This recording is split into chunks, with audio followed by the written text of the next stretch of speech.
बास की उस काल ने मुझे बुखला कर रख दिया था। मैं ये समझ ले कासिर था कि जीवा हाउस की इमारत खानी करवाने के बाद मेरी वहां तलबी का क्या जवाब था। अगर वहां बुलाए जाने का ताल्लुक तंजीम के आम अमूर से था तो मुहासलों को रुखसत करने की सिरे से जरूरत ही नहीं थी। मुझसे पहले भी जीवा हाउस में किसी गैर मामूली तब्दीली के बगैर अहम तरीन काम सर अंजाम दिए जा चुके थे, मगर उस बार अंदाज ही कुछ बदला हुआ था।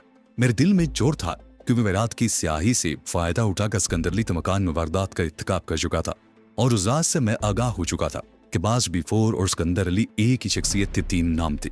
तो क्या चोरी के सिलसिले में सिकंदर अली को मेरी जात पर शुबा हो गया था? मैंने सोचा और मेरे बदन में सनसनी की लहर सराय तर गई। अगर मेरे लिए खदशा दुरुस्त था तो जीवा हाउस में मेरे लिए चूहेदान त्याग किया गया था।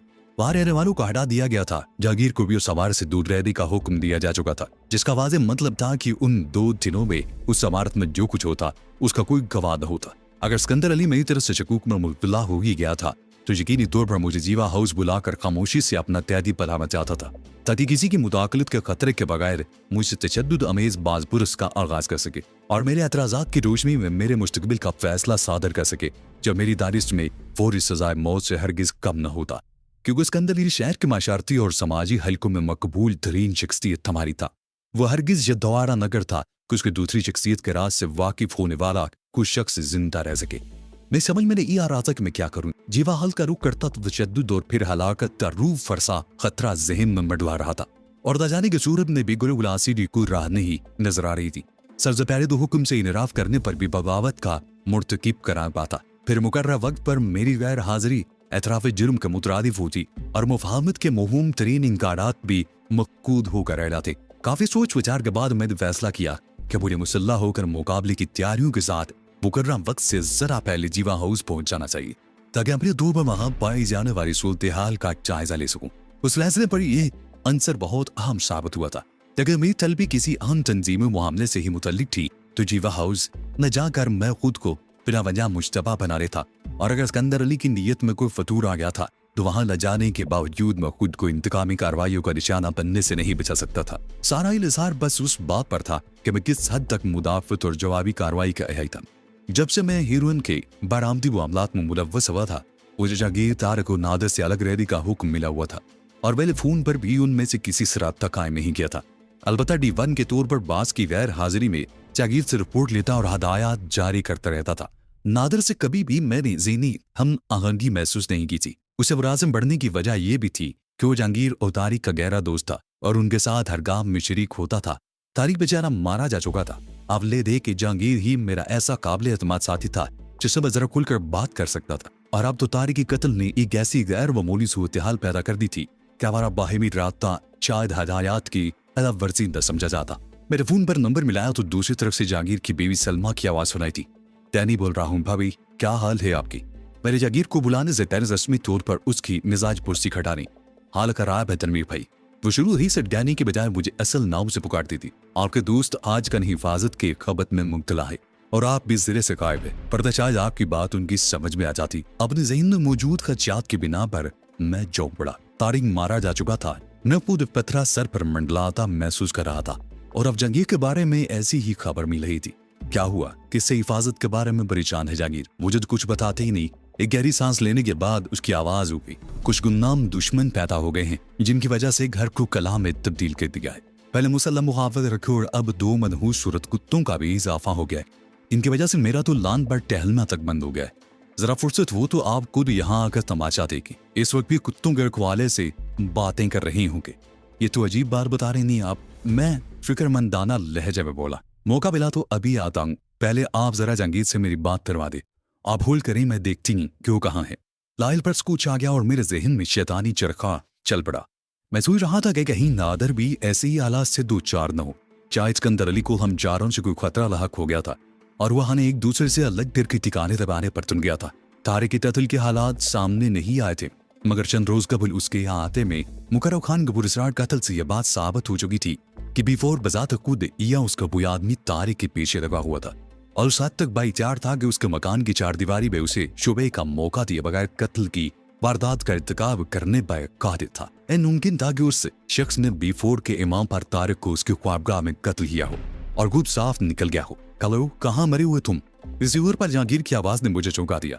मैं तो जहाँ हूँ सो हूँ, तुमसे इतना भी ना हुआ कि फोन करके खैरियत ही मालूम कर ली थी। मैंने फुश्क लहजा में कहा, मैं बहुत परेशान हूँ यार। जागीर का लहजा यक लख्त धीमा और राजदाराना हो गया। हो सके तो इधर चले आओ, कुछ जरूरी बातें करनी है। तारीख का अंजाम तो तुमने आज के अखबार में पढ़ ही लिया होगा। फिर साले बास लेटो हाबे तो के थाने से बांध दिया है, इसलिए कुत्तों के पिल्लू का सहारा लिया हुआ है। मेरे मारी तेरे लहजे में तंज किया, फुरबर बात नहीं हो सकती। उधर जल्दी से उसी राजदाराना लहजे में कहा, सलमा सुनबुन लेने के चक्कर में आस पास ही मंडवा रही है, पर जल्दी से आ जाओ, मेरे पास रॉयल सल्यूट आई हुई है, मजा आ जाएगा। मैं आ रहा हूँ, लेकिन अब वे कुत्तों को जरा बांध कर रखना, फिक्र मत करो। साले 2 ही दिन में मेरे इशारों पर चलने लगे हैं। ट्रेनर बहुत जबरदस्त मिला है। जहांगीर का जवाब सुनकर मैंने सिलसिला मुनक़ते कर दिया। मैंने परसों बाद जहांगीर को उस पुराने लबो लहजे में बिटकल्फी से बात करते सुना था, वरना जब से गुरु की सरबराही उसे सौंपी गई थी, वो मुझे अपना मातहत समझकर अक्सर ही अपनी बरकरी के इजहार पर तुला रहता था। ये और बात थी कि मैं बास के नुमाइंदे के तौर पर उससे डांट फटकार अपनी दी की भड़ास निकाल लेता था, मगर हमेशा मुझे ये ख्वाहिश रहती थी कि काश मैं जहांगीर को जी जता सकूं कि बज़ाहिर ग्रुप की सरबराही मिल जाने के बावजूद वो मुझे ही जवाब दे है। जहांगीर की इस बदले हुए रवैये से जाहिर हो रहा था कि बुरे हालात से वो दूचार था और अपनी मुश्किलात से निजात की तलाश के लिए मुझसे पुराने जिगरी मरासिम की तजदीद पर तुला हुआ था। मेरी जहांगीर की तवक्कुलात से ज्यादा अहम बात ये थी कि मैं खुद परेशान था और अपने दिल का बोझ हल्का करने के लिए मुझे किसी हमराज की जरूरत थी। ज्यादा मैं भरा हुआ पिस्तौल साथ लेकर फौरन ही उसकी तरफ रवाना होगा। मेरा इरादा था कि जहांगीर के दर सीधा चला जाऊंगा। जहांगीर का मकान के अहाते में दूर ही से चिरागा ने मेरा माथा टिनका दिया। फिर फाटक पर हेड लैंप्स की रोशनी अब पड़ते ही उसके बराबर वाले छोटे दरवाजे से एक राइफल बरदार शख्स बाहर आ रहा। मेरे हेड लैंप से गुन कर भी राइफल बरदार मुहाफिज में दूसरी काबी नजू से कार के अंदरूनी हिस्से का जायजा लिया और फिर गायब हो गया। अगले इलम में मेरी कार के लिए पार्टी खोल दिया गया। मैं कार अंदर पोस्ट रखने सा चला गया। आटे की दीवार के साथ आहिरी खंभों पर लगे हुए सारे बल्ब भी रोशन थी और उस रोशनी में सब्ज लान पर जहांगीर शायद मेरा मुंतजिर था। वो जैसे मेरी कार की तरफ सबका, उसके खड़े हुए 2 खूंखार कुत्ते भी उसके साथ आगे बढ़े। दरवाजा खोलते खोलते मैं झटक गया। बड़े बालों वाले कुत्ते अपने चौकल्ले अंदाज से बहुत खतरनाक नजर आ रहे थे। ऐसा मालूम हो रहा था जैसे वो किसी भी लम्हे किसी पर झपट पड़ेंगे। उधर आओ, मेरी मौजूदगी में कुछ नहीं कहेंगे। जहांगीर ने ये कहते हुए मेरी समत दरवाजा खोल दिया और मैं झिझकते हुए कार से नीचे उतराया। उनमें से एक कुत्ते ने सुर्ख आंखें मुंह पर मरकूज कर खूंखार धीमी आवाज में कुराना शुरू किया। मैं दोबारा खुले हुए दरवाजे से कार में छलांग लगाने के बारे में सोच ही रहा था कि जहांगीर के डांटने पर उस कुत्ते ने हुराना बंद कर दिया। देखा तो ऐसा तनवीर भाई ड्राइंग रूम में दाखिल होते ही मुझे सलमा की खलबती हुई आवाज सुनाई थी। चार लोग किसी खिड़की का पर्दा हटाए सारा मंजर देख रही थी। पता नहीं तुम्हें ताक झांक में क्या मजा मिलता है, जहांगीर ने सख्त लहजा में कहा। दुनिया जहान में इम्पैर की हिफाजत के लिए कुत्ते पाले जाते हैं। अगर मैं ले आया हूँ तो बस तुम्हें इनका वजूद इन नागवार गुजर आए। हर बात बस एक तमाशा नजर आने लगी है तुम्हें। वो शौक अंदाज में हंसते हुए वहां से चली थी। मैंने महसूस किया कि वो जहांगीर को चिढ़ाकर लुत्फ अंदोज हो रही थी। अब जो हो रहा है वो तो हो रहा है। इस औरत ने अलग दिमाग खराब किया हुआ है। उसके चले जाने पर जहांगीर सोफे पर बैठते ऊपर बढ़ा। भाभी ज़हीन औरत है, मैंने आहिस्ता से कहा। इन हरकतों का कोई मुंतकी जवाब बताए बगैर तुम उन्हें मुतमईन नहीं कर सकोगे। मैं उसे क्या बताऊं? जहांगीर चिल्ला गया। मेरी खुद अकल माऊफ होकर रह गई है। बाहर निकलते हुए भी अब वो पौ फाड़ने लगा है। फिर मेरी आंखों में झांकते हुए तेजस्वी समझ ले जब बोला, तुम खौफजदा नहीं हो तारीख के अंजाम से? लाजमी बात है, मैंने उसकी तायद की। यही मालूम नहीं कि वो अपनों का निशाना बना या दुश्मनों की जद में आ। मैं खबरी में उसकी तरह हम भी मारे जा सकते हैं। जहांगीर चौंक पड़ा। अपनों का निशाना? ये किस बिना पर कह रही हो तुम? वो कुछ लोगों की निगाहों में आ गया था। हो सकता है उसकी वजह से खतरा महसूस करते हुए इफ्जमात कदम के तौर पर उसको रास्ते से हटा दिए गए हो। मगर मेरी B4 से बात हुई है। वो गोला अगर ताये को सजा दी गई होती तो वह जरूर तस्करा करता। B4 कौन है? मैंने मासूमाना लाइल्मी का इजहार करते हुए पूछा। और जहांगीर सेट पटा गया। सब लोग इस बात से तो वाकिफ थे कि उसे किसी और से हदायत मिलती है, लेकिन बाद के दोहरे इंतजामात जहांगीर ने अपनी जात तक महदूद रखे थे। उसे अफसोस हो रहा था कि उसने बेख्याली में मेरे सामने B4 का नाम क्यों लिया। अब वो फौरी तौर पर वो कलाबाजी भी नहीं कर सकता था, वरना मैं उसकी तरफ से बदसन हो जाता। पहले जिससे हदायत मिलती थी वो D1 था। जहांगीर ने थूक निगलते हुए राजदाना लहजे में कहा। B4 उससे ऊपर है। अब वो भी बराह रास्त मुझसे बात करने लगा है। लेकिन रात तुम अपनी ही जात तक महदूद रखना। यूं कहो कि आज गन ऊंची उड़ रहे हो। नमानी खेज लहजे में बोला। मुझे तो लगता है कि ये सब शामत के आसार हैं। और बेबसी से बोला, मुखबरी मुहिम चलाकर हमने अपने पैरों पर खुद कुल्हाड़ी मार ली है। शहर में बाखबर लोग जानते हैं कि हिलून का कारोबार मैं चला रहा हूँ। B4 और D1 तो महज 2 आवाजें ही, जिनके वजह से बस मैं ही वाकिफ था। या अब तुम्हें उस राज में शरीक किया है। ये बताओ कि लाखों का नुकसान उठाने वालों को अगर हम पर मुखबरी का शुबा हो जाए तो हम कहाँ होके? सोच तो दुरुस्त है तुम्हारी, न फिक्रमंदाना लहजा बोला, लेकिन हम कर ही कह सकती हैं। जिस दिन किसी अदालत से इनहिराफ किया हमारे खिलाफ कार्रवाई हो सकती है। दीवान वो या B4 वो दोनों पर्दा वशीद हैं। नाकों की आबादी में बहस आवाजों की बिना पर उनको तलाश करना नामुमकिनात में से है।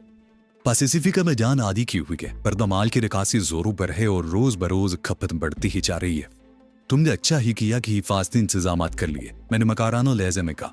जीवा हाउस की तरह अब यह परिंदा भी भर न मार सकेगा। और जीवा हाउस की भी सुन लो, रेतों के मुताबिक गुफ्तगू का रुख मेरी मंजिल की तरफ तब्दील हो गया। आज से 2 दिन के लिए उसे खाली करा लिया गया है। अमले को छुट्टी देकर ताले टलवा दिए गए। परसों सुबह से पहले तुम पे उतर कर रुख न करना। उसकी क्या जरूरत पेश आ गई, मैंने पूछा। अल्लाह ही जानता है, या फिर B4 को मालूम होगा। जागीर पुछते हुए ऊपर बढ़ाया। अब तो मुझे उस तसव्वुर से गोल आने लगी हैं कि मैं बरसों से कैसे आदमी के लिए काम कर रहा हूँ। इससे जरा भी वाकफियत नहीं है। कोई भी गड़बड़ हुई तो बस अपनी ही गर्दन फंदे की इज्जत में आएगी। जादीर दीवार गिर अलमारी से रॉयल सल्यूट की बोतल और उसके लवाजमात लेकर लौटा तो मैंने एक नाजुक चवाई का डाला। किनारा कशी के बारे में गौर कर रही हो आजकल? अभी ये नौबत नहीं आई। रूपी की हंसी के साथ बोला। काम धंधा सुख चौपट बढ़ा हुआ है। आवदरी का सारा इंसार इसी लायक बढ़े। अब अव्वल तो इतनी आसानी से गुलू खुलासी नहीं हो सकेगी, और हो भी गई तो थोड़े ही दिनों में वो सारे असासे बिक जाएंगे जो बरसों की मेहनत में जवा की है। मुझे अंदाजा लगाकर खासी तसल्ली हुई कि जागीर को तंजीम के बड़ों की तरफ से कोई खतरा नहीं था, जिसका मतलब था कि तारक के बाद हम तीनों की बारी आने के सिलसिले में मेरे खदशात सिरे से बेबुनियाद नहीं तो मुबालगा अमेज स्वरूप पे और मेरी जीवा हाउस में तलबी फिल वक्त बहुत ज्यादा संगीन मुजम्मरात की हामिल नहीं हो सकती थी। फिर वो स्काच विस्की के सरूर से लुत्फानंदोज होते हुए एतमाद की फिजा में गुफ्तगू करते रहे। मुझको से मालूम हुआ कि नादिर खान इन दिनों बहुत तेज चा रहा था। उसका बाजगार इंदे उस कदर पुरजोश थी कि तबकाती नफरत और जाती दुश्मनी की बिना पर अपने नापसंदीदा अफराद के बच्चों को भी इरवन की लत में उतला करने पर तुल रहे थे और उस मिशन में फातरख्वाह कामयाबी हासिल कर रहे थे। उन सरगर्मियों पर न जागीर को कोई एतराज था और न ही मैंने नदामत महसूस की। हम दोनों इरवन के व्यापारी थे। हमारी रोजी और खुशहाली हीरोइन की ब्रोक से वाबस्ता थी और हम हर उस हरबे के हक में थे हमारे माल की खपत में फरोग का बायस बन सके। अब उससे कोई गर्द नहीं थी कि उस मुहिम की जद में आने वाले कौन लोग थे और मुआशरे के किन तबकात से वाबस्ता थे।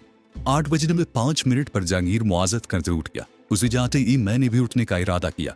मेरा ऑपरेटस मेरी जेब में मौजूद था और मैं पेट की खराबी के बहाने करीबी बाथरूम में बंद होकर B4 और जहांगीर की मुतवक्किल गुफ्तगू सुनना चाहता था। लेकिन अचानक ही सलमा की आवाज ने मुझे बैठ दे रहने पर मजबूर कर दिया। शायद वो आसपास ही मंडला रही थी और जहांगीर को जाते हुए देखकर मौका गनीमत समझकर मुझसे बात करनी थी अंदर आ गई थी। कुछ बताया उन्होंने आपको? सलाल अंदर दाखिल होते ही बिला किसी तमहीद के पुरबिजस्स लहजे में सवाल किया। कुछ नहीं, मैंने मायूसाना लहजे ने कहा। फिसलवा से फोन पर सुनी हुई बात दोहराते हुए बोला, कोई गुमनाम दुश्मनों वाला किस्सा है। बहुत परेशान है बेचारा। कुछ सामने हो तो कुछ कार्रवाई भी की जाए। अब अपना घर मजबूत करने के अलावा और क्या किया जा सकता है? आपको कुछ नहीं मालूम? सलमा जोशीरे लहजे में बोली। जागीर को सब मालूम है मगर वो किसी को कुछ नहीं बताती। पहले किसी के यहाँ आवाज वाले के फोन आते रहते थे। वो मुझसे भी बदतमीजी से और गुर्राते हुए लहजे में बात करता था मगर जहांगीर उससे बात करते हुए उधर हो जाते थे। सर सर कहते हुए मुंह सूखता था। मुझे कभी उसका नाम नहीं बताया, बस ये कहकर डाल देते थे कि वो एक बड़ा अफसर है।